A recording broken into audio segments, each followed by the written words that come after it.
Hi, Pat and Cindy. Yeah, that's right. Huhtamaki employees were back to work today after that fire broke out last night, and the mill is partially operational right now. So we had mentioned last night one of those firefighters was injured. He has since been released from a local hospital, and he was just one of many firefighters that responded from local communities.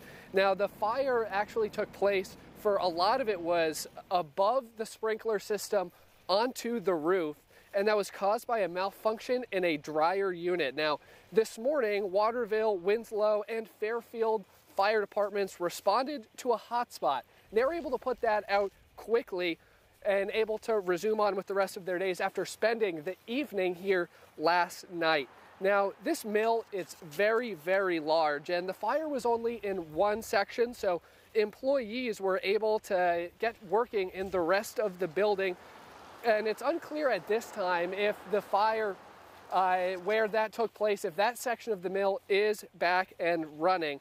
But meanwhile, a Waterville restaurant has been offering discounts to first responders and Huhtamaki employees after they had a very long and stressful night. Pizza Degree is that restaurant who is offering the deals, and I spoke with the operations manager earlier today, and she is really just trying to provide relief to some of the people that need it most.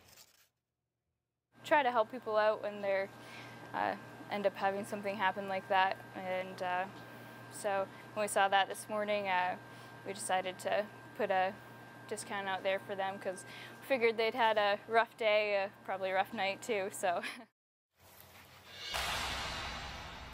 Now, Pizza Degree may be serving even more than they thought. There were 15 crews that were on hand last night and 3 more that were here this morning. That's all I have in Waterville. Pat and Cindy.